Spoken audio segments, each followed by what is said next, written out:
시편 123편은 성전에 올라가는 노래라는 표제가 있습니다. 즉 예배 공동체가 함께 노래하였던 그러한 가사인데요.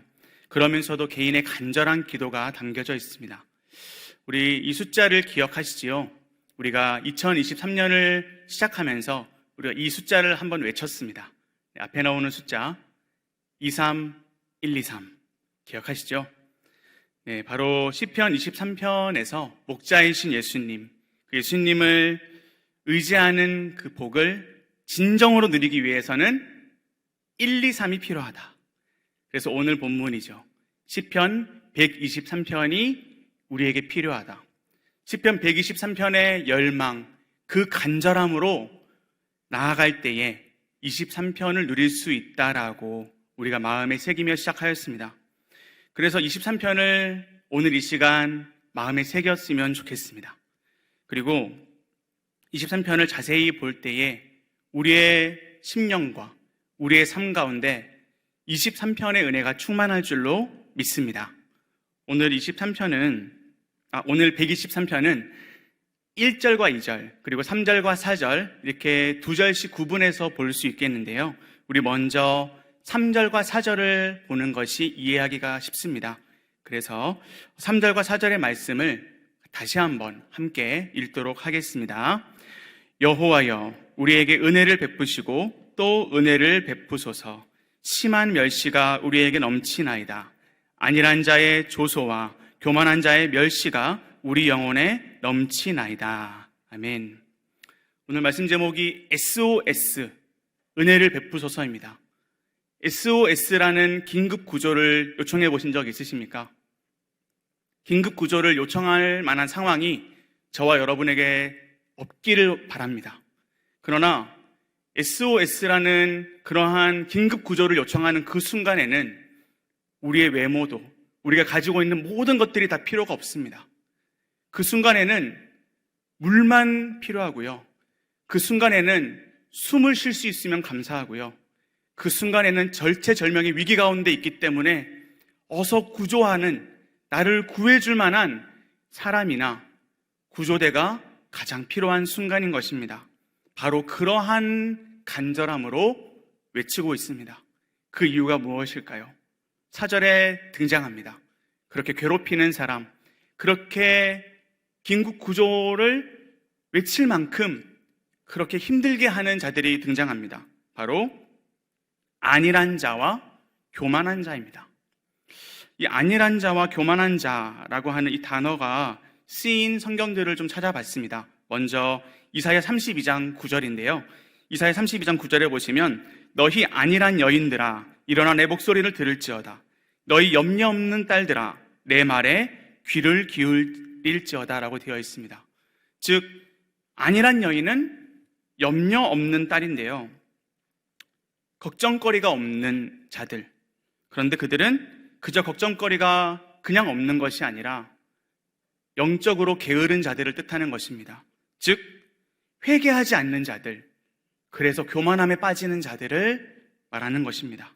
그리고 아모스 6장 1절에도 교만한 자라는 단어가 나오는데요, 화 있을진저 시온에서 교만한 자와 사마리아 산에서 마음이 든든한 자, 곧 백성들의 머리인 지도자들이여 이스라엘 집이 그들을 따르는도다.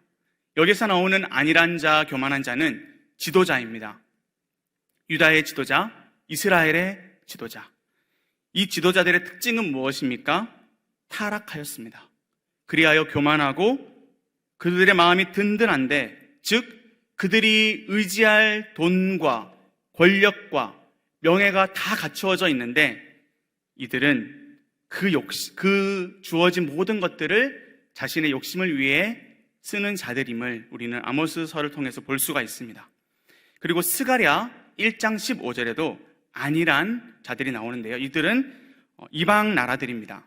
안일한 여러 나라들 때문에 심히 진노하나니 나는 조금 노하였거늘 그들은 힘을 내어 고난을 더하였습니다. 대표적으로 아수르와 바벨론을 들 수 있겠지요. 남유다와 북이스라엘을 멸망시킨 나라들, 이들은 하나님의 심판의 도구였습니다만 이들이 교만해져서 이스라엘에 더 고난을, 더 악을 행하는 그러한 나라들이라고 평가하고 있습니다. 공통적인 특징은 무엇입니까? 권력을 가지고 있고 부를 가지고 있고 명예를 누리는 자들입니다. 그리고 심지어 지도자들이기 때문에 이들은 덕망이 있는, 어쩌면 겉으로는 신앙적으로도 덕망이 있고, 그리고 가지고 있는 재산이나 여건들이 너무나도 좋은 자들을 말하는 것입니다. 그런데 이들은 어떻게 생각을 합니까? 당신이 고난을 당하는 것은 하나님의 징벌을 당하는 것입니다. 당신의 고난은 당신의 죄악 때문입니다라고 그렇게 찌르고 있습니다. 그들이 어떻게 이 시인을 아프게 합니까? 그들은 자신의 형통함을, 내가 예수님을 잘 믿고 잘 믿음이 좋아서 이래, 너는 믿음이 없어서 그래 라고 하기 때문인 것입니다. 시인을 힘들게 했던 자들은 이렇게 아니라고 교만한 자들입니다. 아니라고 교만한 자 때문에 힘든 분 계십니까? 저는 사실 제가 좀 착해서 그런지요, 아니라고 교만한 자 때문에 힘들진 않습니다. 그런데 곰곰이 생각해 봤습니다. 이 상황에 놓여진다면 처절하겠구나. 이 상황에 놓여진 내가 그 시대의 백성이라면 나 역시도 부르짖겠구나. 그러한 생각이 먼저 들었고요. 두 번째는 내가 혹시 아니라고 교만한 자는 아닌가. 하나님의 복을 이미 받은 우리들인 줄로 믿습니다. 예수님을 알게 되었고 믿게 되었고 예수님을 언제든지 나눌 수 있는 우리들입니다. 그런데 우리의 눈이 교만해집니다. 우리가 편하게 잘 먹고 잘 사는 우리의 상황들, 우리의 환경들이 좋아지니 우리는 더 믿음의 사람이 되어야 하는데 더 벗어야 할 것을 입고 더 믿음에 가까워져야 하는데 더 예수님과는 멀어지고 죄악과 가까워지는 우리의 모습은 아닌지, 우리의 평가, 우리의 그 교만함으로 인하여 우리 옆에 있는 성도님이, 우리의 공동체가 무너져 가고 있는 것은 아닌지를 점검하게 되었습니다. 사랑하는 성도님들, 이러한 인간관계의 문제, 또 어떠한 사람으로 인한 문제로서도 우리가 고통을 당하지만 우리의 인생 가운데 이제 2023년을 살아가는 우리의 삶 가운데 많은 고통들이 있을 수 있습니다. 앞서 말씀드렸듯이 구조 요청만 기다리는 그러한 간절한 시인의 상황이 우리에게도 찾아올 수 있다는 것입니다. 그러나 그러한 상황 가운데 있다 할지라도 우리는 4절처럼 새드 엔딩으로 끝나는 것이 아닙니다. 그리고 이 시편은 새드 엔딩이 아닙니다. 우리가 주목해야 될 말씀, 사실 전체이긴 하지만 특별히 주목해야 될 말씀이 1절에서 3절 상반절의 말씀입니다. 우리 1절에서 3절 상반절의 말씀을 우리 마음 가운데 믿음으로 함께 읽도록 하겠습니다. 하늘에 계시는 주여, 내가 눈을 들어 주께 향하나이다. 상전의 손을 바라보는 종들의 눈같이, 여주인의 손을 바라보는 여종의 눈같이 우리의 눈이 여호와 우리 하나님을 바라보며 우리에게 은혜 베풀어 주시기를 기다리나이다. 여호와여, 우리에게 은혜를 베푸시고 은혜를 베푸소서. 2절 하반절과 3절을 보시면 은혜 베풀어 주시기를 기다리는, 그리고 은혜를 베푸시고 은혜를 베푸소서라고 부르짖는 그러한 SOS를 외치는 시인의 마음, 우리가 첫 번째로 기억해야 될 것이 바로 이것입니다. 은혜를 베푸소서. 함께 해보시겠습니다. 은혜를 베푸소서. 고통 가운데서 우리가 아무것도 할 수 없다라고 하는 그 상황 가운데서 할 수 있는 것이 있습니다. 그것은 바로 SOS를 외치는 것입니다. 눈을 드는 것입니다. 은혜를 베푸소서. 우리가 방금 읽은 1절은 이 은혜를 베풀어 달라라는 이 시인의 자세가 보여집니다. 어떠한 자세로 외치고 있습니까? 1절 말씀을 보시면 하늘에 계시는 주여, 하늘에 계시는 주. 이 하늘이라고 하는 곳은 우리가 고개를 들면 있는 저 하늘을 뜻하는 것이 아니라 바로 하나님이 계시는 곳을 1차적으로는 뜻하고요. 더 명확한 뜻은 하늘에 계시는 주여, 온 세상을 다스리시는 하나님이시여라는 의미입니다. 시인은 그 어려움의 상황 가운데서도 하나님을 인정하고 있습니다. 그리고 하나님이 어떠한 분인지 명확하게 알고 있었기에 그 본질이 튀어나오고 그 절체절명의 순간 가운데서도 하나님만이 해결자이심을 고백하게 되는 것입니다. 그리고 그 다음 말씀, 내가 눈을 들어 주께 향하나이다.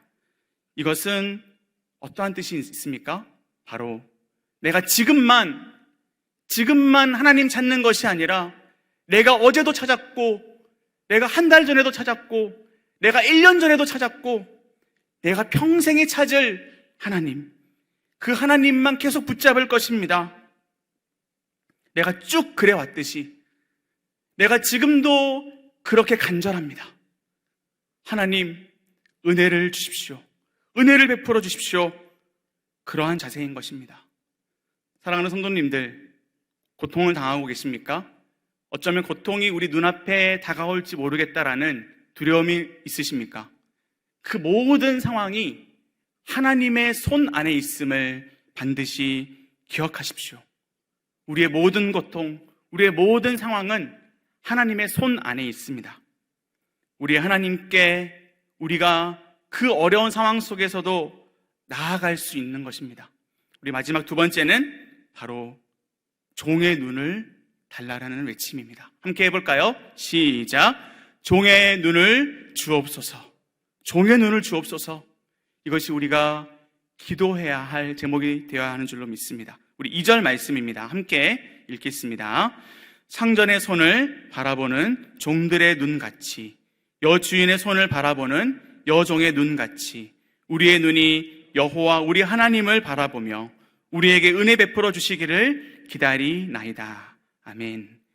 여기에서 오늘 본문에서 네 가지의 눈이 등장합니다. 첫 번째 눈은 1절 말씀의 시인의 눈, 즉 하늘에 계신 주를 바라보는 그 시인의 눈이고요. 2절 말씀에는 종들의 눈, 상전의 손을 바라보는 종들의 눈이 등장하고 또 여주인의 손을 바라보는 여종의 눈이 등장합니다. 그리고 이 눈이 우리의 눈이 됩니다. 우리 하나님 여호와를 바라보는 우리의 눈, 이렇게 네 눈이 나오는데요. 이 네 눈이 가지는 공통점이 있습니다. 그것은 바로 포기하지 않는 것입니다. 절대로 내 눈을 돌리지 않겠습니다. 절대로 내가 하나님을 바라보는 이 눈을 다른 데로 돌리지 않겠습니다. 내 문제를 해결해 주실 때까지, 우리에게, 나에게 은혜를 베풀어 주실 때까지 저는 당신의 손만을 바라봅니다. 고대 이스라엘 사회에서 종들은 두 가지의 특징을 가지고 있습니다. 우리가 송구영신 예배 때에도 이것을 나누었는데요. 첫 번째는 종은 주인이 시키는 대로 합니다. 주인이 시키면 그것을 합니다. 그리고 두 번째는 주인이 제공해 주는 대로 그렇게 받아 누리며 삽니다. 주인이 주어야만 그것을 받고 살아갈 수 있는 것입니다. 첫 번째는 뭐였죠? 주인이 시키는 대로 한다라는 것이죠. 두 번째는 무엇입니까? 주인이 베풀어 주시는 그 은혜를 받아 먹고 사는 것입니다. 고대 이스라엘 사회에서 종은 이렇게 자신이 원하는 것을 할 수가 없었습니다. 자신이 원하는 것을 다 말할 수 없었습니다. 주인이 알아서 베풀어 주시는 것을 그대로 받아들이며 살았습니다. 정당한 대우를 받지 못한 때가 있습니다.